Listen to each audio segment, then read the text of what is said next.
यीशु के मधुर और मीठे नाम में आप सबको सलाम, नमस्कार। यीशु सहाय, जय मसीह की मिले।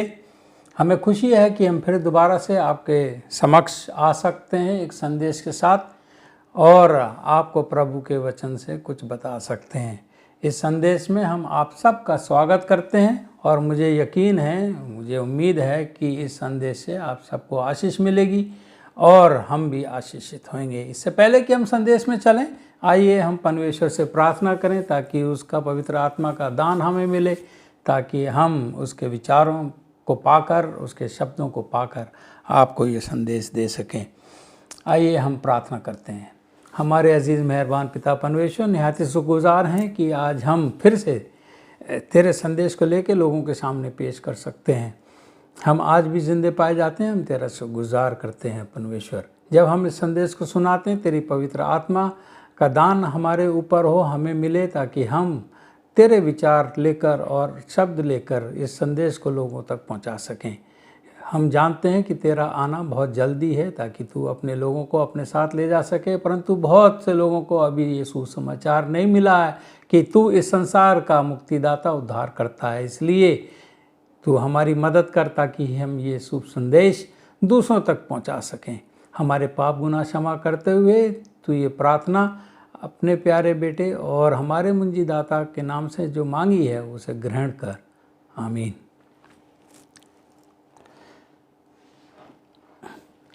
आज का संदेश कुछ फर्क है। अब तक जो हम संदेश आपको दे रहे थे वो एक विश्वास के ऊपर थे। आज का संदेश आशा के ऊपर है। हालांकि दोनों एक ही बात है, परंतु आज हम आशा की बात करेंगे। और ये संदेश जो हम आज से शुरू करना जा रहे हैं, क्योंकि ये कुछ लंबा संदेश है, हम इसे 3 कड़ियों में पेश करेंगे। 3 इसकी कड़ी होंगी जो हम 3 हफ्ते तक आपको इसके बारे में बताएंगे। इसलिए भाइयों बहनों, मैं आपसे निवेदन करता हूँ कि आप हर कड़ी में जुड़े रहिए हमारे साथ, ताकि आपको ये पूरा संदेश मिल सके। मैं कभी कभी सोचता हूँ, शायद जब ये कड़ियाँ होती हैं तो हम कभी कभी विचार से भटक जाते हैं, परंतु उसका एक ही इलाज है कि हम हर कड़ी में जुड़े रहें, ताकि वो जो विचारधारा है वो चलती रहे। इसलिए मैं आपसे निवेदन करता हूँ, दरख्वास्त करता हूँ, विनती करता हूँ कि आप जो है इन तीनों कड़ियों में जुड़े रहिए, ताकि आपको विचारधारा एक साथ मिल सके। आज का जो शीर्षक है, एक जी उठने की आशा करना जब जीवन बिखर रहा हो। एक जी उठने की आशा करना जब जीवन बिखर रहा हो। यीशु मसीह का जी उठना हमें उन सभी परिस्थितियों में कैसे मदद करता है जिनसे हम अभी गुजर रहे हैं। इन परिस्थितियों से जिनसे हम अभी गुजर रहे हैं, यीशु मसीह का जी उठना, पुनरुत्थान कैसे हमारी मदद कर सकता है। आज इस संदेश में हम यीशु की मृत्यु, ध्यान से सुनिए, यीशु की मृत्यु और जी उठने की घटनाओं को देखेंगे। कैसे वो मरा और उसका जी उठना, उसको देखेंगे, जिसमें दिखाया जाएगा कि वो कैसे हमें भय और पीड़ा से, भ्रम और दुख से स्वतंत्रता और आनंद में ले जा सकती हैं। ये घटनाएं, मृत्यु की घटना और जी उठने की घटना, हमें कैसे भय और पीड़ा से, भ्रम और दुख से आनंद और स्वतंत्रता के ओर ले जा सकती हैं।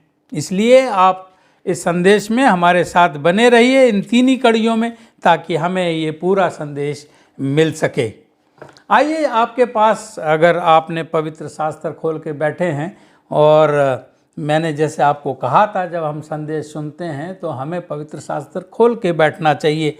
तो आइए हम कहानी को समझने के लिए यूहन्ना की इंजील, यूहन्ना की किताब या यूहन्ना का सुसमाचार, उसका 20वां अध्याय और उसकी 11 से 20 आयत तक जल्दी जल्दी पढ़ेंगे। 11 से 20 आयत तक ये कहानी हमें बताएगी उसके जी उठने की घटना के बारे में। 11 से 20 यूहन्ना का 20 अध्याय। परंतु मरियम रोती हुई कब्र के पास ही बाहर खड़ी रही और रोते रोते कब्र की ओर झुककर 2 स्वर्गदूतों को उज्जवल कपड़े पहने हुए, एक को सिरहाने और दूसरों को पैताने बैठे हुए देखा, जहां यीशु का शव रखा गया था। उन्होंने उससे कहा, हे नारी, तू क्यों रोती है? फरिश्तों ने मरियम से कहा, हे नारी, तू क्यों रोती है? उसने उनसे कहा, वे मेरे प्रभु को उठा ले गए और मैं नहीं जानती कि उसे कहाँ रखा है। 14 आयत। ये कहकर वो पीछे मुड़ी और यीशु को खड़े देखा, पर ना पहचाना कि वो यीशु है। यीशु ने उससे कहा, हे नारी, तू क्यों रोती है? किसको ढूंढती है?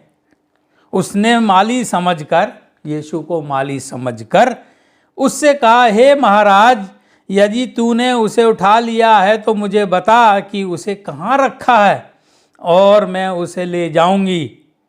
यीशु ने उससे कहा, मरियम।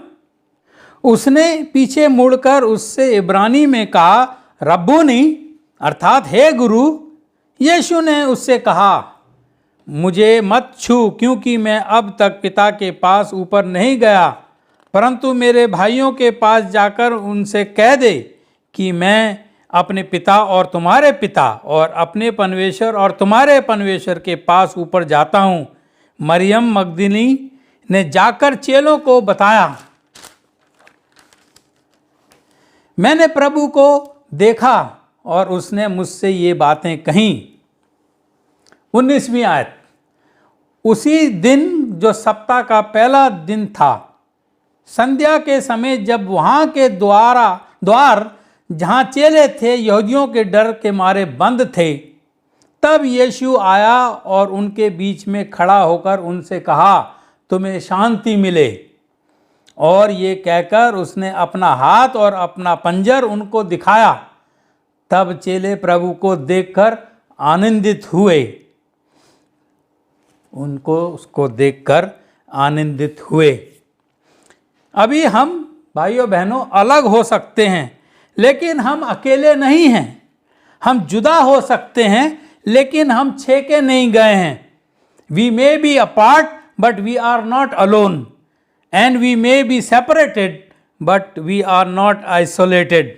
ये हमारे लिए खराब मौसम हो सकता है, लेकिन हम अभी भी खराब मौसम में एक साथ हैं। ये कोविड-19 महामारी के चलते हालांकि हम दूर दूर हैं, एक साथ मिलने का मौका नहीं है, फिर भी हम इस मौसम में इस माध्यम के जरिए से एक साथ हैं। और अब तकनीक के कारण हम पहले से कहीं अधिक जुड़े हुए हैं और ज़्यादा लोगों से जुड़े हुए हैं। जैसे मैं आपके सामने ये संदेश दे रहा हूँ, बहुत से लोग अब मेरे इस संदेश के ज़रिए से मुझसे जुड़े हुए हैं। अब जब कि कोविड-19 वायरस ने सप्ताह के अंत में जमा होने की हमारी क्षमता को ख़त्म कर दिया, हम वीकेंड में सब्त के दिन एक दूसरे से मिल नहीं सकते हैं, चर्च नहीं जा सकते हैं। हमने तुरंत अपना गियर बदलकर एक नई श्रृंखला शुरू की थी, जिसका शीर्षक है एक विश्वास जो काम करता है जब कुछ भी काम नहीं करता है। एक विश्वास जो काम नहीं करता, जब कुछ भी काम नहीं करता, तो ऐसा विश्वास बेकार है। तो ये जो संदेश हम आपको आज बता रहे हैं, ये भी उस श्रृंखला का हिस्सा है। एक विश्वास जो काम करता है जब कुछ भी काम नहीं करता। इस श्रृंखला में हम आपको बीमारी से तो बचा नहीं सकते, ये हमारे बस में नहीं है। इस श्रृंखला में हम आपको बीमारी से तो बचा नहीं सकते हैं, लेकिन हम आपको इस महामारी के कारण भावनात्मक और आध्यात्मिक बेचैनी से बचने में मदद कर सकते हैं। ये हम कर सकते हैं और वो हम कर रहे हैं। हम बीमारी से आपको बचा नहीं सकते, परंतु इमोशनल और स्पिरिचुअल स्ट्रेस या बेचैनी जो हमको होती है या हो रही है, उससे बचने की हम मदद कर सकते हैं। बचने के लिए हम आपकी मदद कर सकते हैं। वैसे भी हमारी दुनिया उलट पुलट हो गई है, सब चीज़ गड़बड़ा गई है।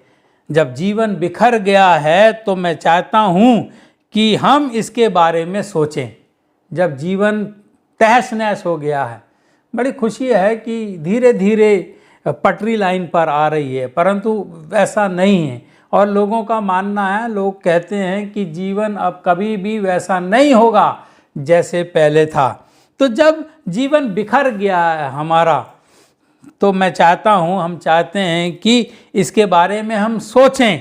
यीशु मसीह का जी उठना, पुनरुत्थान हमें उन सभी परिस्थितियों में कैसे मदद कर सकता है जब सब कुछ उलट पुलट हो गया है, जीवन हमारा बिखर गया है। क्या यीशु का जी उठना या उसकी आशा रखना कैसे हमारी मदद कर सकता है? जिनसे हम अभी गुजर रहे हैं ऐसे समय में, तो वो कैसे हमें मदद कर सकता है? इसमें भाइयों बहनों 3 चीज़ें हैं, ध्यान दीजिए। अगर आप लिख रहे हैं, जैसे हमने पहले भी आपको बताया है, हम फिर आपको बताना चाहते हैं, क्योंकि मानव बुद्धि बड़ी सीमित है, हमारी बुद्धि इतनी असीमित नहीं है। कहा जाता है कि 72 घंटे में इंसान किसी बात को सुनने के बाद 90 से 95% चीज़ भूल जाता है। तो जब हम चीज़ें भूल जाते हैं तो सबसे अच्छी सलाह यही है कि हम उसे कहीं लिख लें, ताकि फिर से हम उसे याद कर सकें। इसलिए भाइयों, इस परिस्थितियों में जिसमें से हम गुजर रहे हैं, क्या यीशु का जी उठना हमारी कुछ मदद कर सकता है? क्या यीशु के जी उठने में हमारी आशा उसमें कुछ मदद कर सकती है? तो इसमें 3 चीज़ें आप लिख लीजिए। सबसे पहले, यीशु का जी उठना, यीशु का जी उठना ये साबित करता है कि वो वास्तव में वो है जो वो होने का दावा करता है। उसका जी उठना वास्तव में साबित करता है कि वो वास्तव में वो है जिसका वो दावा करता है। और वो क्या है? किस चीज़ का वो दावा करता है? कि वो परमेश्वर है, वो खुदा है, वो ईश्वर है। इसने उसकी पहचान की पुष्टि की कि वो वाकई परमेश्वर है, क्योंकि एक परमेश्वर ही मृत्यु से जीवित हो सकता है। हम जानते हैं कि इतिहास में बहुत से लोगों ने परमेश्वर होने का दावा किया है इतिहास में, और आज भी बहुत से लोग परमेश्वर होने का दावा करते हैं कि मैं परमेश्वर हूँ या परमेश्वर का रूप लेके आया हूँ। परंतु केवल एक ही ने इसे साबित किया है, खुद को पुनर्जीवित करके, केवल एक, और वो है प्रभु यीशु मसीह, परमेश्वर यीशु मसीह। और यरूशलेम में केवल जीवित करके ही नहीं, पुनर्जीवित करके ही नहीं, परंतु यरूशलेम में 40 दिनों तक इधर उधर घूमने के बाद स्वर्ग लौटने से उसने ये साबित किया कि वो स्वर्ग से आया था जमीन पर हमारी मदद करने के लिए, और वो वास्तव में परमेश्वर है। और ये सब कुछ सब लोगों के सामने हुआ। 40 दिन तक उसने अपने आप को बहुत से लोगों को दर्शन दिए, और जब वो स्वर्ग लौटा तब भी बहुत से लोग उसके आसपास थे। इसका मतलब है कि हम उसके, परमेश्वर के, यीशु के वायदों पर भरोसा कर सकते हैं, क्योंकि वो वास्तव में परमेश्वर से। तो पहली बात तो ये है कि वो परमेश्वर है, और उसने जी उठकर इस चीज़ को साबित किया है। यही कारण है, ये जी उठने का ही कारण है कि इतिहास ईसा पूर्व और ईसा पश्चात में बट गया है, BC और AD में बस गया। आप जानते हैं इतिहास अब BC और AD के संदर्भ में बताया जाता है। कोई काम जो प्रभु के जी उठने से पहले, और कुछ काम जो हैं वो परमेश्वर के जी उठने के बाद हुए। तो भाइयों, इतिहास उसके जी उठने से जुड़ा है, और इतिहास जो है ईसा के या प्रभु यीशु के पूर्व और प्रभु यीशु के बाद में बट गया है, क्योंकि यीशु का जी उठना इतिहास का एक निर्णायक बिंदु है। ये कोई कहानी नहीं है भाइयों बहनों, ये मनगढ़ंत कहानी नहीं है। यीशु वास्तव में एक शख्स था, एक व्यक्ति था, और उसने जी उठकर ये साबित किया कि वो केवल आम व्यक्ति नहीं परंतु परमेश्वर है। और उसी के वजह से आज इतिहास 2 हिस्सों में बट गया है, BC एंड AD। सब कुछ उसके जी उठने से दिनांकित है। हर तारीख आज जो मैं कहूँ कि आज है, जो भी तारीख आज है, आप जानते हैं, क्योंकि संदेश में आज रिकॉर्ड कर रहा हूँ, आपको किसी और दिन इसको सुनाया जाएगा। और आज जो तारीख है, आज की जो तारीख है 2 सितंबर 2020 AD, जिससे आपका जन्मदिन भी शामिल है। आपका जन्मदिन, मेरा जन्मदिन भी उसी से जाना जाता है। मेरा जन्मदिन 19 अगस्त 1957 AD है। तो भाइयों बहनों, परमेश्वर प्रभु यीशु के जी उठने से पूरा इतिहास 2 हिस्सों में बट गया है, जिसको हम BC और AD कहते हैं। तो ये पहली बात है, उसके जी उठने से जो जुड़ी बातें हैं उसमें से 3 बातों में से ये पहली बात है। दूसरी बात आप लिख लीजिए। दूसरी बात, यीशु का जी उठना ये साबित करता है कि मृत्यु के बाद जीवन है। और वही हम आपको कहते जा रहे हैं कि गर्चे इस महामारी के कारण हम मर भी जाएं, अगर विश्वास में मरें तो फिर हम जीवित किए जाएंगे। तो प्रभु यीशु का जीना या जी उठना ये साबित करता है कि मृत्यु के बाद भी जीवन है। ये तथ्य, ये फैक्ट कि मृत्यु कहानी का अंत नहीं है। ये हमने बताया था कि मृत्यु जो है हम विश्वासियों के लिए जीवन का या कहानी का अंत नहीं है। हम यीशु के जी उठने के कारण जानते हैं। जब यीशु जी उठ सकता है तो जो उस पर विश्वास करता है या करते हैं वो भी जी उठ सकते हैं। इसलिए भाइयों बहनों, मृत्यु जो है ये फैक्ट, ये तथ्य है कि मृत्यु कहानी का अंत नहीं है, हमारी ज़िंदगी का अंत नहीं है। अगर हम मर भी जाएं फिर भी हम प्रभु यीशु के कारण, प्रभु यीशु के द्वारा फिर से जिलाए जाएंगे। जबकि हमारे आसपास इतने सारे लोग इस महामारी के कारण मर रहे हैं, तो ये जो तथ्य है, ये जो बात है, ये जो सच्चाई है, विशेष रूप में एक अच्छी खबर है कि अगर हम इसके कारण या किसी और चीज़ के कारण अगर मर भी जाएं और यदि हमने परमेश्वर प्रभु यीशु पर विश्वास किया है, उसको अपना मुंजीदाता माना है, तो हम फिर से जिलाए जाएंगे। तो इस मौत से हमें डरने की ज़रूरत नहीं है। तीसरी बात जो उसके जी उठने से जुड़ी है, तीसरी बात यह है कि यीशु ने हमें एक नमूना दिया है। नमूना दिया है कि जब जीवन बिखर जाए तो हमें क्या करना चाहिए। और आज हम उसके नमूने के बारे में पढ़ेंगे, जो नमूना उसने दिया है। इससे पहले कि हम उसमें जाएं, उसने क्या नमूना दिया, हमें क्या बताया है। पहला पत्रस और उसका दूसरा अध्याय और 19 और 21 आयत इस प्रकार कहती है। पहला पत्रस उसका दूसरा अध्याय और 19 और 21 आयत या 21 पद ये कहता है, यदि कोई परमेश्वर का विचार करके अन्याय से दुख उठाता हुआ क्लेश सहता है, यदि कोई परमेश्वर का विचार करके, परमेश्वर पे विश्वास करके अन्याय से दुख उठाता हुआ क्लेश सहता है, तो ये सुहावना है। बड़ा अजीब और गरीब बात है कि कोई दुख सह रहा है और वो अच्छी बात हो सकती है, सुहावना हो सकती है। इसके बारे में हम किसी दिन आपसे बात करेंगे।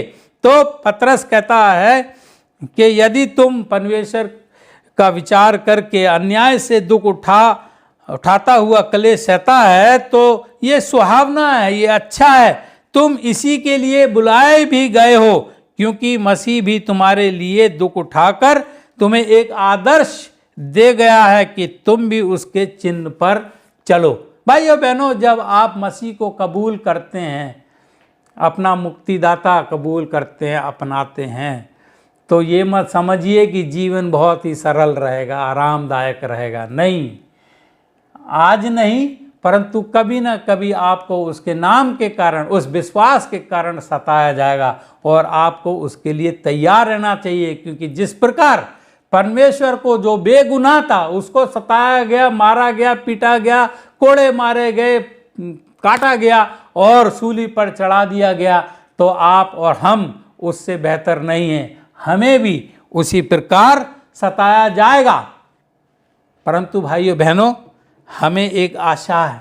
परमेश्वर ने हमें वो चिन्ह दिया है कि हम उसके चिन्ह पर चलें। जब लोग उसके नाम के कारण हमें सताएं तो आनंदित रहें, आनंदित होएं, क्योंकि जिस प्रकार से उसने अपने आप को कब्र से जिलाया वो हमें भी एक दिन कब्र से जिलाएगा, गर्चे हम उसमें विश्वास करते हुए मर जाएं। मैं चाहता हूं भाइयों बहनों कि यीशु ने हमें जो उदाहरण दिया है हम उस पर गौर करें।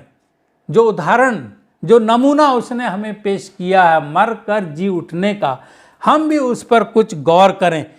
इसलिए हमने इस संदेश का जो शीर्षक है यही रखा है कि जी उठने की आशा करना जब जीवन बिखर रहा हो।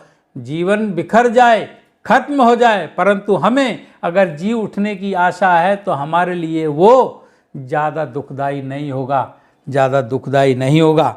यीशु के जी उठने के अलावा वास्तव में दूसरा सबसे बड़ा चमत्कार, जब यीशु जी उठा तो उसके जी उठने के अलावा सबसे बड़े दो चमत्कार और भी हुए चेलों के जीवन में जो उसके पीछे चलते थे।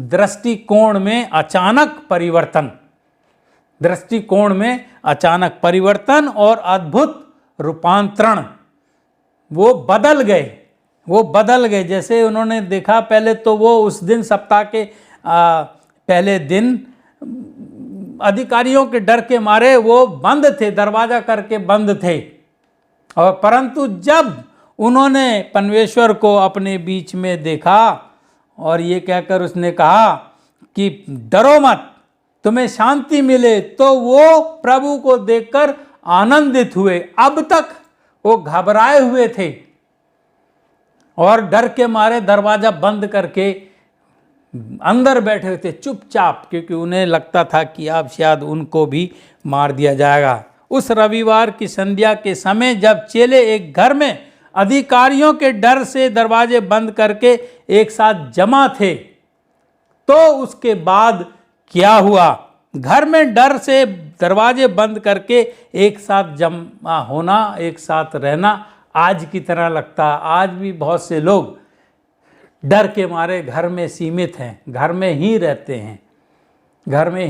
हैं, क्योंकि डर लगता है कोरोना वायरस का। हमारे पास हर दिन नई नई हिदायतें, नए नए इंस्ट्रक्शंस आते हैं कि आपको ये करना है, ये करना है। घर से जैसे ही बाहर निकलें आपको फेस मास्क पहनना है ताकि आप किसी कारण से बीमार ना हो जाएं। इसलिए भाइयों बहनों, जिस प्रकार से चेले डर के मारे दरवाजे के अंदर बंद थे, वो उसी प्रकार से जिस प्रकार से हम आज घर में बंद हैं या घर में बंद होना पड़ रहा है। तभी भी इस तस्वीर को, ये पिक्चर को समझने की कोशिश करें। वे अलग थलग थे, सब लोगों से अलग हो गए थे डर के मारे, क्योंकि उन्हें खतरा लग रहा था। वे भयभीत थे, डरे हुए थे और वे असुरक्षित थे। वे सोच रहे थे कि अधिकारियों ने यीशु को मार डाला है, शायद हम अगले हैं। जैसे हम सोचते हैं मेरा पड़ोसी कोरोना वायरस के चलते मर गया है, शायद अगला नंबर मेरा है। इसी प्रकार वो भी ये सोचते थे, क्योंकि अधिकारियों ने यीशु को बेवजह से मार डाला, सूली पर चढ़ा दिया है। हो सकता है कि वो हमारे पीछे हों और हम अगला नंबर हमारा हो सकता है, शायद हम अगले हैं। हो सकता है कि रोमी हमारे पीछे आएँ और वे हमें भी मार डालें। डर के मारे छुपे हुए थे। आज हम भी डर के मारे छुपे हुए हैं। यूहन्ना की इंजील और उसका 20वां अध्याय और 19-20 की आयत हम पढ़ रहे हैं। तो क्या हुआ? अचानक यीशु उनके बीच में खड़ा दिखाई दिया। वे भयभीत हो गए, तो यीशु ने उनसे कहा, तुम्हें शांति मिले। फिर उसने उन्हें अपने हाथों में कीलों के निशान दिखाए और अपना पंजर उनको दिखाया जहां उसको छेदा गया था। उस समय सब कुछ बदल गया।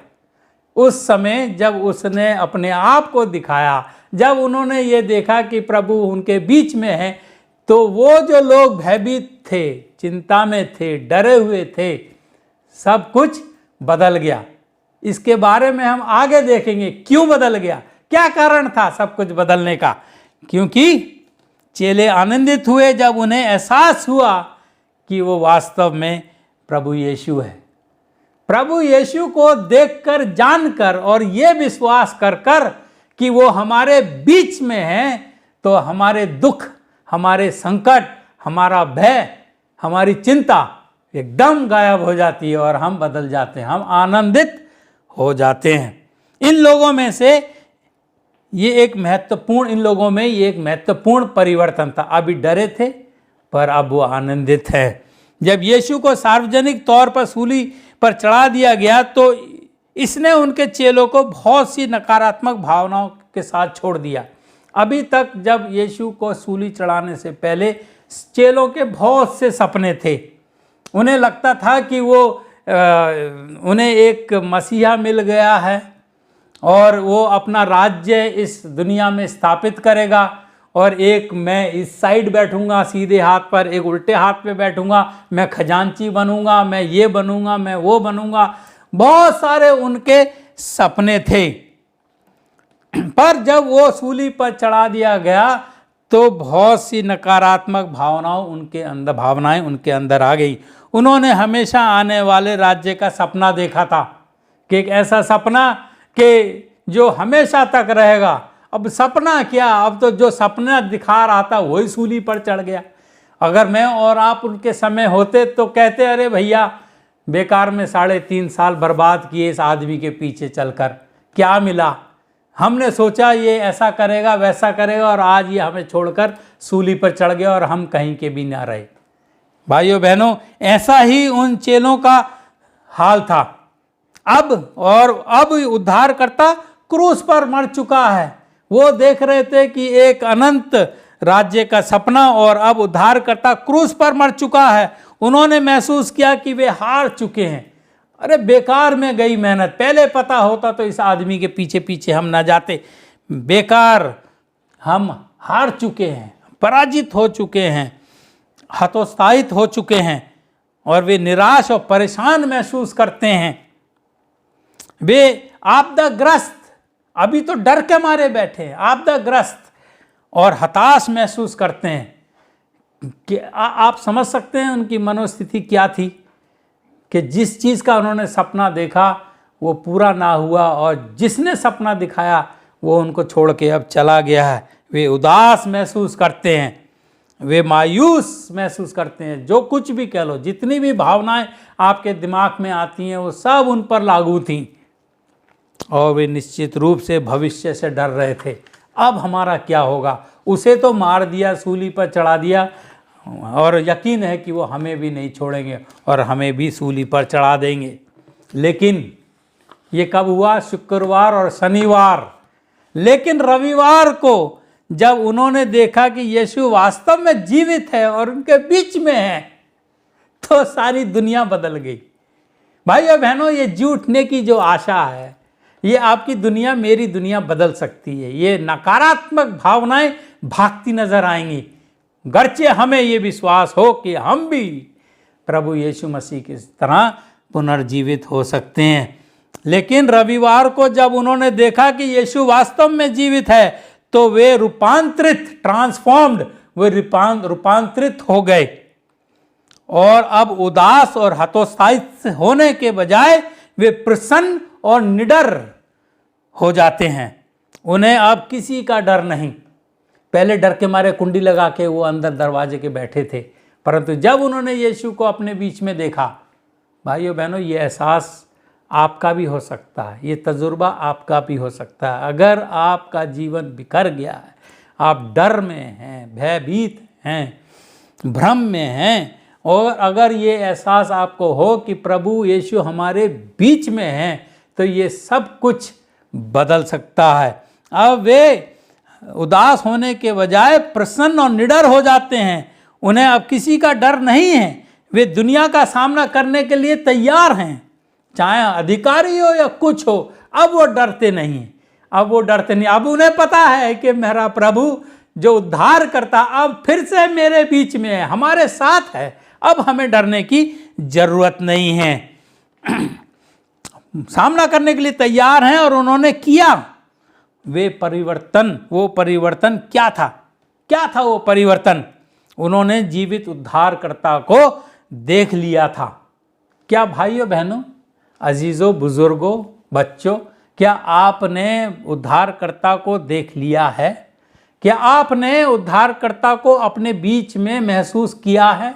अगर किया है तो आपका जीवन भी परिवर्तित हो सकता है, आप भी परिवर्तन रूपांतरित हो सकते हैं। हम देखते हैं कि शुक्रवार और शनिवार को वो चिंतित थे, फिक्र में थे, घबराए हुए थे, भयभीत थे, लेकिन रविवार शाम तक वे आश्वस्त और अधिकार युक्त हो जाते हैं। फिर उनको एक नई शक्ति और नई अधिकार मिल जाता है। अब तो बस वो दुनिया का सामना करने के लिए तैयार हैं।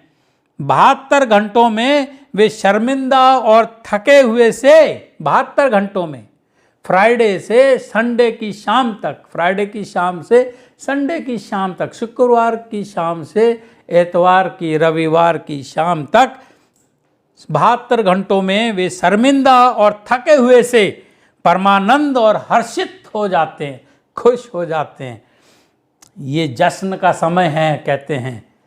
अब तो हमारा उद्धारकर्ता, जिसे हमने सोचा था कि वो तो चला गया हमेशा के लिए, आज हमारे बीच में फिर से है, फिर से पुनर्जीवित होकर, जैसे उसने कहा था, आज हमारे बीच में है। यीशु जीवित है, ये जश्न का समय है, आइए हम जश्न मनाएं। भाइयों बहनों, ये पुनर्जीवित होने का, पुनरुत्थान का तजुर्बा, जी उठने का तजुर्बा हमारी जिंदगियों में भी होना चाहिए। आज जिस संकट से हम गुजर रहे हैं, या ये संकट हो या ना हो, दुनिया में हर कोई किसी न किसी संकट से गुजरता है। और अगर आपको ये एहसास हो जाए कि जब मैं इस दुनिया के सफ़र से गुजर रहा हूँ, चाहे पानी कितना भी गहरा क्यों ना हो, अगर प्रभु मेरे बीच में है तो मैं उस संकट की चिंता नहीं करूँगा। मैं दुनिया का सामना करने के लिए तैयार हूँ। मैं चाहता हूँ भाइयों बहनों कि हम समझें कि जी उठने ने उन लोगों के लिए क्या किया जिनके जीवन बिखर चुके थे, वो पश्चिमत हो गए थे, सारे सपने उनके टूट गए थे। तो मैं आपसे यही बताना चाहता हूँ भाइयों बहनों, मैं चाहता हूँ कि हम समझें कि जी उठने ने उन लोगों के लिए क्या किया जिनके जीवन बिखर चुके थे। यदि आपका जीवन बिखर चुका है तो आप प्रभु का जी उठने का एहसास करें, क्योंकि यदि हम इसे समझ लेते हैं, इस सत्य को समझ लेते हैं कि प्रभु हमारे बीच में हैं, तो ये हमारे जीवन को बदल सकता है। फिर हम बुराई को नहीं देखेंगे या विपरीत परिस्थितियों को नहीं देखेंगे, उज्जवल परिस्थितियों को हम देखेंगे। जिन लोगों का जीवन मसीह को क्रूस पर चढ़ाए जाने से बिखर गया था, जब उन्होंने उसे मरूहुओं में से जीवित हुए देखा तो वो कायर से निडर बन गए, वे भयभीत से निर्भय हो गए, वे उदास से प्रसन्नचित्त हो गए, आशाहीन से आशावान हो गए और आनंदित हो गए। वे शक्तिहीन होने के बजाय शक्तिशाली हो गए, परेशान होने के बजाय वो अजय हो गए। अब वो किसी चीज़ की फिक्र नहीं करते थे। तो इसलिए भाइयों बहनों, जी उठने की आशा क्या हमारे बिखरते जीवन को समेट सकता है? समेट सकता है। फिर क्या हुआ? जब फिर से उन्होंने मसीह को अपने बीच में देखा तो क्या हुआ भाइयों बहनों? एक चमत्कार हुआ। फिर मसीहत दुनिया भर में फैल गई। अब वो एक नए जोश के साथ जमाने के सामने थे। मसीहत फिर बड़ी जोर से दुनिया भर में फैल गई। वे अब दुनिया को जीतने के लिए तैयार थे। जैसा यीशु ने कहा था वैसा करने के लिए अब वो तैयार थे, क्योंकि उन्हें पता चल गया था कि प्रभु यीशु जो सूली पर 3 दिन पहले चढ़ गया था, मर गया था, परंतु उसने हमें बताया था कि वो जी उठेगा। आज वो जी उठा है और हमारे बीच में उसने हमें दर्शन दिया है। तो वो जो थे दुनिया को जीतने के लिए तैयार हो गए। ऐसा क्या था जिसने लगभग 72 घंटों में उनके रवैयों को इतना परिवर्तन कर दिया था? ऐसा क्या था? प्रभु यीशु की हजूरी, उसके जी उठना और उनके साथ उसको फिर से देखा गया, फिर से देखना। भाइयों बहनों, हम भी अगर आज हम डिस्करेज्ड हैं, हतोत्साहित हैं, तो प्रभु की हजूरी अगर हमें एहसास है कि प्रभु हमारे बीच में है, तो हम भी एक नए जोश से दुनिया को जीतने के लिए तैयार हो सकते हैं। ऐसा क्या था जिसने लगभग 72 घंटों में उनके रवैये को इतना परिवर्तन किया? ये मरे हुओं में से यीशु मसीह को फिर से जीवित देखना था। क्या आपने अपनी जिंदगियों में परमेश्वर को फिर से जीवित देखा है? अगर देखा है तो अभी परिवर्तन हो सकते हैं।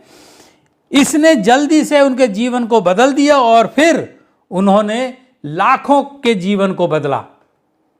इस तथ्य ने कि यीशु जिंदा है, जीवित है, पुनर्जीवित हो गया है, इस तथ्य ने उनके जीवन को बदल दिया और फिर उन्होंने लाखों के जीवन को और अरबों के जीवन को बदल दिया। भाइयों बहनों, ये आपके साथ और मेरे साथ भी हो सकता है। अगर आपने ये तजुर्बा कर लिया है कि परमेश्वर मेरे बीच में, हमारे बीच में, तो हम खुद बदल जाएंगे और दुनिया को बदलने के लिए निकल पड़ेंगे। ये काम ईश्वर ने, परमेश्वर ने, यीशु ने हमें दिया है कि जाओ ये संदेश दुनिया को बताओ, ताकि वो भी इस चीज़ का एहसास करें कि मैं अभी भी दुनिया में हूँ। मेरे साथ इस पर ध्यान दें। मैं चाहता हूँ कि आप इस पर गौर दें। यीशु की मृत्यु और उसका गाड़ा जाना और उसका जी उठना 3 दिनों में हुआ। ध्यान दीजिए, मेरे साथ जुड़े कि यीशु की मृत्यु और उसका गाड़ा जाना और उसका जीवित होना, जी उठना 3 दिनों में हुआ। शुक्रवार जिस दिन उसको गाड़ा गया, भय और दर्द का दिन, जिस दिन उसे क्रूस पर चढ़ाया गया, भय, डर और दर्द का दिन था। शनिवार जब वो कब्र में था तो भ्रम और शोक का दिन था। वो बहुत डरे हुए थे, घबरा रहे थे, कन्फ्यूजन में थे। उनका जो दिमाग था उल्टी सीधी बातें सोच रहा था कि जिसे हमने उद्धारकर्ता मसीहा समझा वो अब मर गया है। भ्रम का दिन था, मतलब क्या कन्फ्यूजन, एक भ्रम था उनके मन में कि ये क्या हो गया। 3.5 साल तक हम उसके साथ साथ चलते रहे और आज वो मर गया है, तो हमारा क्या होगा। तो शनिवार जब प्रभु कब्र में थे तो ये एक भ्रम का और शोक का दिन था, जब सब कुछ उनका बिखर चुका था, सपने टूट गए थे। परंतु भाइयों बहनों, रविवार स्वतंत्रता और आनंद का दिन था।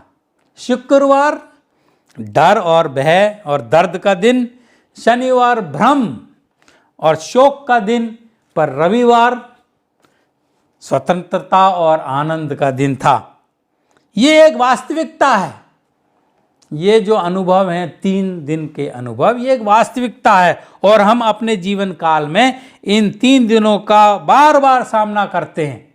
इन 3 दिनों में हम बार बार अपने जीवन काल में गुजरते हैं, भय और दर्द, भ्रम और शोक, और फिर हमें एक दिन आनंद और स्वतंत्रता मिल जाती है।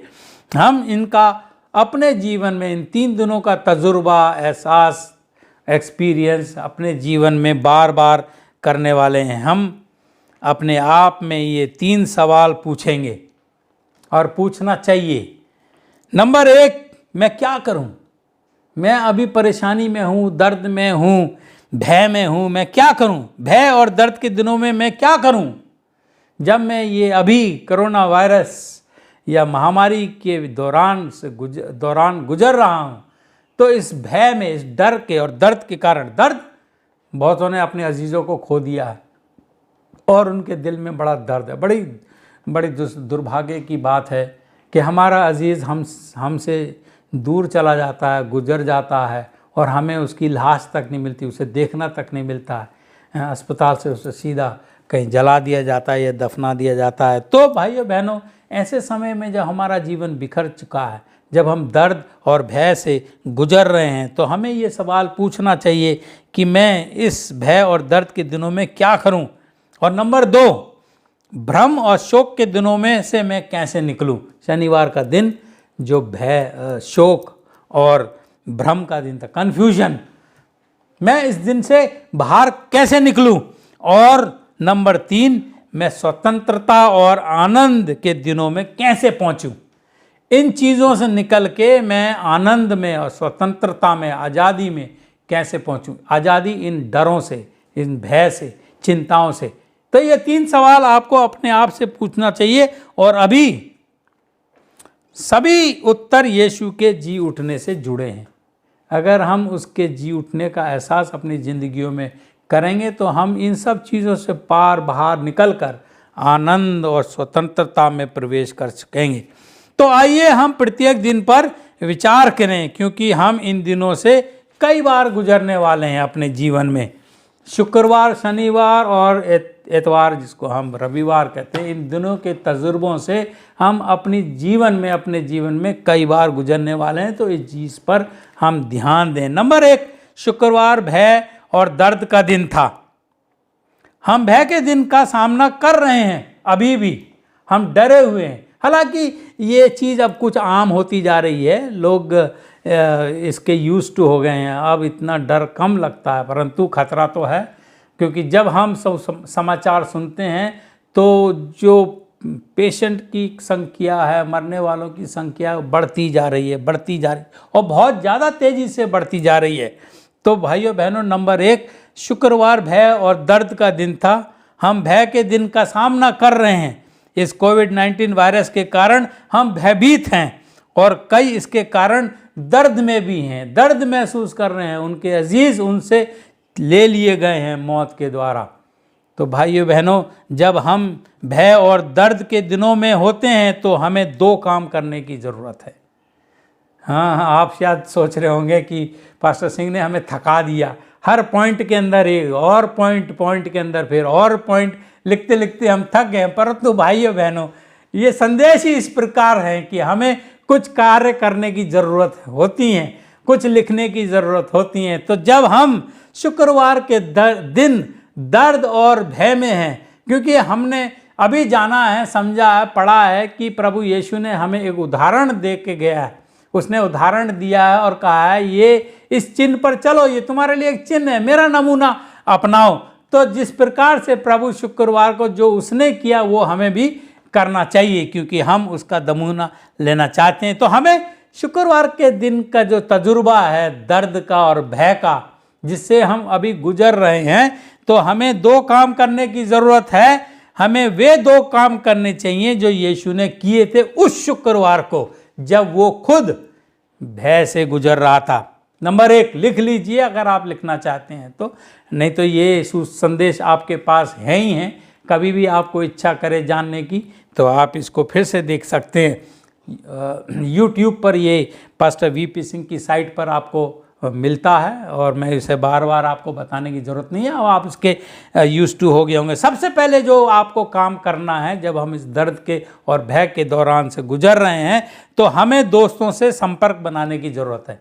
हमें दोस्त बनाने की ज़रूरत है और जो दोस्त थे उनसे फिर से जुड़ने की ज़रूरत है, क्योंकि जिस प्रकार से प्रभु ने किया उस प्रकार हमें भी करना चाहिए। दोस्तों के करीब आएं। अगर दूर हो गए थे, इस संकट के समय, इस दर्द के समय, इस भय के समय हम अपने दोस्तों के करीब आए। इससे पहले कि यीशु को धोखा दिया जाता, प्रभु का नमूना हम ले रहे हैं, इससे पहले कि प्रभु यीशु को धोखा दिया गया था, उसे गिरफ्तार किया गया था और यातनाएं दी गई थी। उसने जो आखिरी काम किया वो ये था कि कुछ समय के लिए ऊपरी कमरे में अलग अपने दोस्तों के चेलों के साथ ऊपरी कमरे में अपने दोस्तों के साथ मिलकर उसने फसह का पर्व मनाया। उसे पता था कि मैं आज शाम को पकड़ाया जाऊंगा और ये मेरे साथ होगा और मुझे सूली चढ़ा दिया जाएगा। वो जानता था, क्योंकि वो प्रभु परमेश्वर था, वो जानता था इसी काम के लिए तो वो आया था, वो जानता था। परंतु इससे पहले कि वो उस काम के लिए निकल जाए या उसको मार दिया जाए, सताया जाए, यातना दी जाए, गिरफ्तार किया जाए, उसने अपने दोस्तों को इकट्ठा किया, क्योंकि पर्व जो था वो फसह का पर्व था। और अपने दोस्तों के साथ, चेलों के साथ, 12 चेलों और खुद के साथ ऊपर वाले कमरे में जाके उसने फसह का पर्व मनाया। और फिर उस दर्द को जानते हुए, जो वो झेलने वाला था, वो जानता था वो दर्द के बारे में, वो अपने दोस्तों को प्रार्थना करने के लिए अपने पसंदीदा स्थान पर ले गया। पहले तो उसने अपने दोस्तों के, भाइयों बहनों, ये बहुत ज़रूरी है। हम अकेला जीवन नहीं जी सकते हैं। इसलिए जब ऐसा मौका आए, ऐसा मौसम है, आज दर्द का और भय का मौसम है, तो हमें अपने दोस्तों की संगति चाहिए, जुड़ जाना चाहिए। और क्या उसने जैसा उसने किया वैसा हमें भी करना चाहिए। और वो अपने दोस्तों के साथ उसने भोज किया और फिर अपनी पसंदीदा स्थान पर ले गया। उसने भय और दर्द के दिन अपने दोस्तों को साथ लिया। दोस्तों की बड़ी ज़रूरत पड़ती है। मत्ती की इंजील और उसका 26 अध्याय, आइए हम पढ़ते हैं जल्दी जल्दी पवित्र शास्त्र से। मत्ती की इंजील और उसका 26 अध्याय और उसकी 36 से 42 आयत तक जल्दी जल्दी हम पढ़ेंगे। 36 से 42 आयत और 26 अध्याय।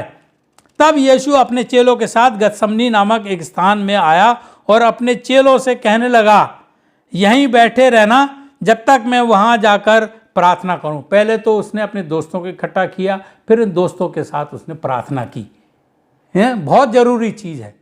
केवल दोस्तों का साथ ही नहीं कि बोतल खोल के दोस्तों के साथ बैठ जाओ कि चिंता चली जाएगी। ना ना ना ना, ये चिंता डर शराब पीने से नहीं जाएगी, परमेश्वर का साथ दुआ करने से जाएगी। इसलिए भाइयों बहनों, उसने अपने दोस्तों को पसंदीदा जगह ले गया, गतसमनी के बाग नामक स्थान पे आया और उसने अपने चेलों से कहने लगा, यहाँ बैठे रहना जब तक कि मैं वहाँ जाकर प्रार्थना करूँ। वो पतरस और जब्दी के दोनों पुत्रों को साथ ले गया और उदास और व्याकुल होने लगा। तब उसने उनसे कहा, मेरा जी बहुत उदास है, यहाँ तक कि मेरा प्राण निकला जा रहा है। तुम यहीं ठहरो और मेरे साथ जागते रहो। मतलब मेरे साथ तुम भी प्रार्थना करते रहो। खुद प्रार्थना करने लगा और उसने कहा, तुम मेरे लिए प्रार्थना करो। फिर वो थोड़ा आगे बढ़कर मुंह के बल गिरा और ये प्रार्थना की। प्रार्थना उसने अपने पिता से, परमेश्वर से की, हे मेरे पिता, यदि हो सके तो ये कटोरा मुझसे टल जाए, तो भी जैसा मैं चाहता हूँ वैसा नहीं, परंतु जैसा तू चाहता है वैसा ही हो। फिर उसने चेलों के पास आकर उन्हें सोते हुए पाया और पतरस से कहा, क्या तुम मेरे साथ एक घड़ी भी नहीं जाग सकते? जागते रहो और प्रार्थना करते रहो। भाइयों बहनों, यही मैं आपसे हर संदेश के अंत में कहता हूँ, आप मेरे लिए प्रार्थना करें, मैं आपके लिए प्रार्थना करूँ, क्योंकि हम ये दर्द और ये भय के दौरान गुजर रहे हैं, भय से गुजर रहे हैं। इसलिए हमें भाइयों बहनों की, दोस्तों की बहुत ज़रूरत है और उनसे और खुद प्रार्थना करें और उनसे भी प्रार्थना करने को कहें।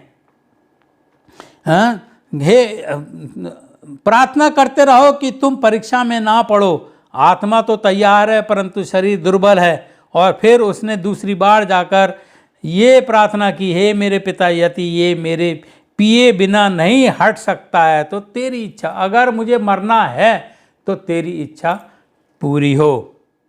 तो भाइयों बहनों, हम ये बताना आपको चाहते हैं कि जब हम इस दौर से गुजर रहे हैं, ये भय और संकट का जो दौर है, इससे हम गुजर रहे हैं, तो हमें अपने दोस्तों का साथ लेना चाहिए और दोस्तों के साथ मिलकर प्रार्थना करनी चाहिए, क्योंकि प्रार्थना में बहुत ही बड़ी शक्ति है। ये नहीं कि दोस्तों के साथ मिलकर पार्टी मनाएं, क्लब जाएं, शराब पिएं, उल्टी सीधी काम करें, उससे चिंताएं दूर नहीं होती, ना दुख दूर होते हैं और बढ़ जाते हैं। इसलिए जो हमारी सलाह है, पवित्र शास्त्र की जो सलाह है, वो यही है कि हम दोस्तों का साथ लें, जिस प्रकार से प्रभु यीशु ने किया, और मिलकर प्रार्थना करें। ये गतसमनी के बगीचे में यीशु की प्रार्थना है। हमें जानना चाहिए कि जो कुछ हमने अभी पढ़ा उसमें दो चौंकाने वाले तथ्य थे। इस तथ्य के अंदर एक और दो चीज़ें हैं, तो आप लिखते जाइए। ABCD के अंदर फिर 1 2 3, फिर 1 2 3 के अंदर फिर का खा गा, ये आप लिखते जाइए। बहुत अच्छे सबक हम आपको पेश कर रहे हैं। इसमें दो चौंकाने वाली बात थी। पहला, यहाँ तक कि यीशु को भय और दर्द में दोस्तों की उपस्थिति की आवश्यकता थी। यीशु को भी, जो खुद परमेश्वर था परंतु इंसान के रूप में था, उसे भी जब भय और दर्द का दौर आया, जब वो भय और दर्द के समय से गुजर रहा था, तो उसे भी दोस्तों की आवश्यकता थी। और ये हमारी एक गलती होगी भाइयों बहनों, यदि हम अकेले ही दर्द को झेलने की कोशिश करें। कभी मत कीजिए, क्योंकि दोस्त, ईश्वर ने दोस्त, भाई बहन, रिश्तेदार इसीलिए दिए हैं कि हम अपना दर्द, अपना दुख, अपना डर किसी के साथ बांट सकें, इसलिए उसने अपने 12 चेलों को लिया। पहले तो उनके साथ खाया पिया, फिर उसके साथ दुआ करने के लिए गतसमनी के बाग में निकल गया और उनसे कहा, मैं आगे जाके प्रार्थना करता हूँ, तुम यहाँ बैठ के प्रार्थना करते रहो मेरे लिए। और ये हमारी गलती होगी अगर हम ऐसा नहीं करते हैं, मुसीबत को, दर्द को खुद झेलते रहें।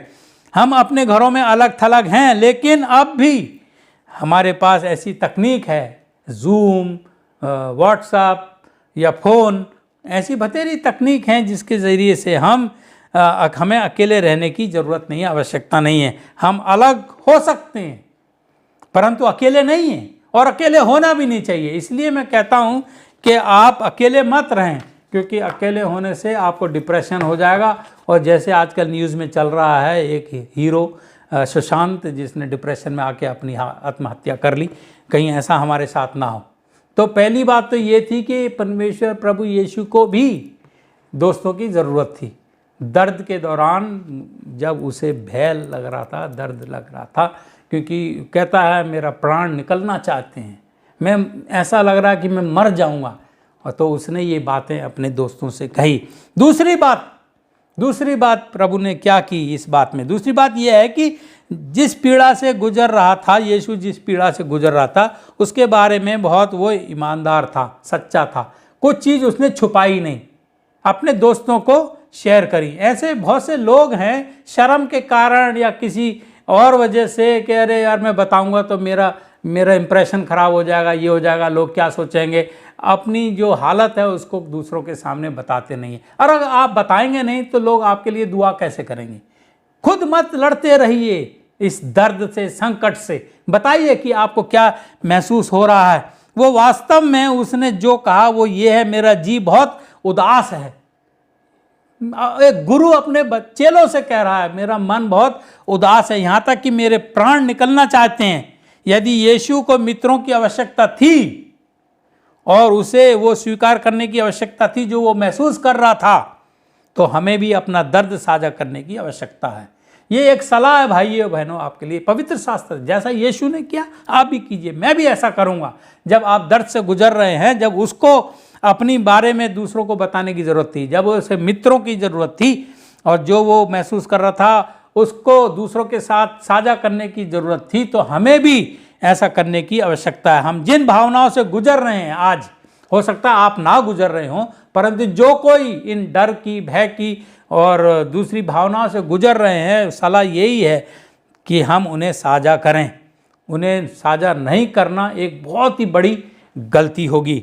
भावनाओं को महसूस किया जाता है, हम उन्हें दबाएं नहीं, अपने आप में नहीं तो हम पागल हो जाएंगे, डिप्रेशन में चले जाएंगे। तो जो कुछ हमारे अंदर है दूसरों को बताएं। जो भी आप महसूस कर रहे हैं, मुझे ऐसा लगता है कि मैं कल मेरी मृत्यु हो जाए, अगर उस डर से आप सोच रहे हैं कल मुझे कोविड-19 ये वायरस लग जाएगा, ये है वो है, या मुझे ऐसा लग रहा है मुझे बुखार हो रहा, कहीं ऐसा तो नहीं हो गया कि ये है और वो है, तो भाइयों बहनों अपनी जो भावनाएं उसे दबाएं नहीं, हम उन्हें छुपाएं नहीं, हम उन्हें व्यक्त करें और उन्हें स्वीकार करें। स्वीकार करने में तो कोई बुरी बात नहीं है।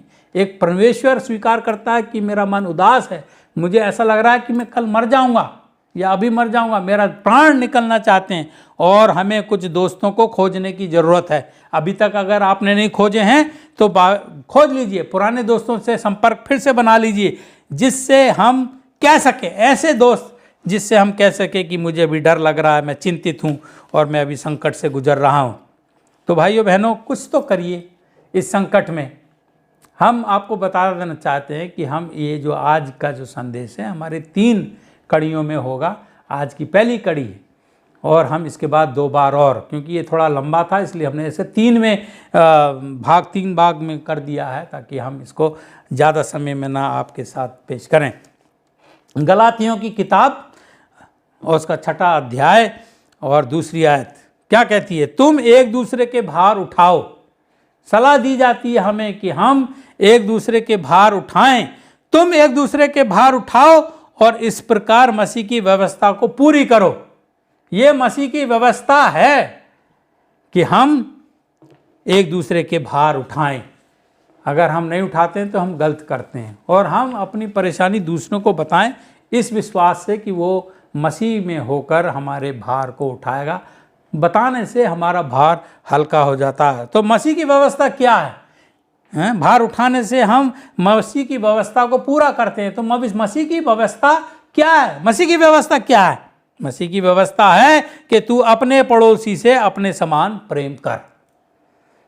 जैसा मैं अपने आप से प्रेम करता हूँ, जिस चीज़ की देखभाल मैं अपने लिए करता हूँ, अपने पड़ोसी की से भी प्रेम करूँ। इस तरह से, इस तरह के संकट में, इस तरह के समय में ये कुछ लोगों में अच्छाई बाहर ला सकती है। ये संकट जो हैं, कुछ लोग, हमने इसके बारे में बात, बुरी आदतों के बारे में जो बात की थी, कुछ लोग ज्ञान ध्यान की बात करके, पवित्र शास्त्र पढ़ के, अच्छी किताबें पढ़ के अच्छे बन जाएंगे। कुछ लोग ये दर्द और भय के कारण गलत आदतों में पड़कर बुरे हो जाएंगे। तो ये जो समय है, ये जो संकट है, कुछ लोगों में अच्छाई बाहर लाता है तो कुछ लोगों में बुराई भी बाहर लाता है। इस कोविड संकट के दौरान हमें किसी न किसी छोटे समूह से जुड़ जाना चाहिए। चर्च अगर नहीं जा सकते हैं तो कोई बात नहीं, परंतु अगर चर्च कोई प्रोग्राम कर रहा है जूम के ज़रिए, किसी न किसी चीज़ के ज़रिए, तो आप ज़रूर जुड़ें, क्योंकि इससे हमें हिम्मत मिलती है। किसी न किसी छोटे समूह का हिस्सा ज़रूर बने और हमें किसी न किसी के साथ जुड़ने की ज़रूरत है, जिस प्रकार हमने पिछली बार आपको बताया था। तो भाइयों बहनों, आज का संदेश हम यहीं रोकते हैं और हम अगले हफ्ते फिर जारी रखेंगे। इसलिए हम आपसे निवेदन करते हैं, दरख्वास्त करते हैं, विनती करते हैं कि आप इन लड़ियों को छोड़ें नहीं तो आपको बात समझ में नहीं आएगी। तो इसलिए हमने आज जो है आपको पहली चीज़ बताई जो परमेश्वर ने की, जब वो दुख और दर्द और भय के दौरान में था। फ्राइडे के दिन उसने अपने मित्रों को लिया और उनके साथ कुछ समय बिताया और वो सब प्रार्थना करने के लिए निकल पड़े। ये पहली बात। दूसरी बात से हम अगले हफ्ते आगे चलेंगे। जब तक हम चाहते हैं कि आप हमारे साथ जुड़े रहें और हम आपके साथ जुड़े रहेंगे इस संदेश के ज़रिए से। आप हमारे लिए दुआ करें और हम आपके लिए दुआ करें, ताकि ईश्वर हम सबको सुरक्षित रखे। ये हमारी दिली इच्छा है कि इस कोविड-19 महामारी के दौरान हर विश्वासी सुरक्षित रहे। और हमें यकीन है, अगर हमें परमेश्वर पे विश्वास है तो वो हमें सुरक्षित रखेगा, क्योंकि हम उसके चुने हुए लोग हैं। वो नहीं चाहता कि हम नष्ट हों, परंतु किसी कारण अगर हम नष्ट हो भी जाते हैं तो हम उसकी आशा में मरें कि हम किसी दिन, जिस प्रकार प्रभु यीशु जी उठा, वो हमें भी एक दिन जी उठाएगा और हम फिर उसके साथ संगति करेंगे। तब तक, जब तक हम फिर दोबारा नहीं मिलते हैं, आप इस बारे में सोचते रहिए। जो आपको हमने संदेश आज दिया है, पवित्र शास्त्र से आपको जो संदेश मिला, आप हमारे लिए दुआ करते रहिए, हम आपके लिए दुआ करते रहेंगे। इससे पहले कि हम संदेश की समाप्ति करें, आइए हम परमेश्वर का धन्यवाद दें कि उसने हमें वचन दिए, सोच विचार दिए और हमें इस लायक बनाया कि हम उसके संदेश को पेश कर सकें। आइए हम प्रार्थना करें, उसका धन्यवाद करें। अजीज़ मेहरबान पिता परमेश्वर, तेरा धन्यवाद, लाख लाख शुक्र हो कि तूने आज हमारे ज़रिए से अपने पवित्र कलाम को दूसरों तक पहुंचाया। हम इस लायक तो नहीं थे पिता कि अपने गंदे होठों पर तेरा पवित्र पैगाम ला सकते, परंतु तूने हमें छुआ है ताकि हम तेरी इस सेवकाई में कुछ योगदान दे सकें। पिता परमेश्वर, सुनने वाले को, हर एक को, नाम बना, छोटे को, बड़े को, बुजुर्ग को, भाई को, बहन को, हर एक किसी को तू आशीषित कर, क्योंकि ये पैगाम, ये संदेश हमें अनंत जीवन की ओर ले जाते हैं, हमें अनंत जीवन की आशा दिलाते हैं। इसलिए परमेश्वर, हम चाहते हैं कि तू हर एक के दिल दिमाग पर काम कर, ताकि वो तुझे और तेरे कलाम को, तेरे संदेश को, सुसमाचार को अपनाने वाले हो सकें और वो भी अनंत जीवन के हकदार बन सकें। पिता, हमें पता है तू जल्दी आने वाला है हमें लेने के लिए। काश तो हमें अपने सुसमाचार से, संदेश से तैयार कर, और जब तक तू ना आए होने दे कि हम वफादार और ईमानदार रहें, अपने आप को और दूसरों को तेरी आमद के लिए तैयार करें। और हमारे पाप गुनाह तू क्षमा कर जो हम जाने अनजाने में करते हैं, क्योंकि हमने ये प्रार्थना और अपने पापों की माफ़ी तेरे प्यारे बेटे और अपने मुंजी दाता प्रभु यीशु के नाम से मांगिए, सुनो, ग्रहण कर। आमीन। Thank you. God bless you all.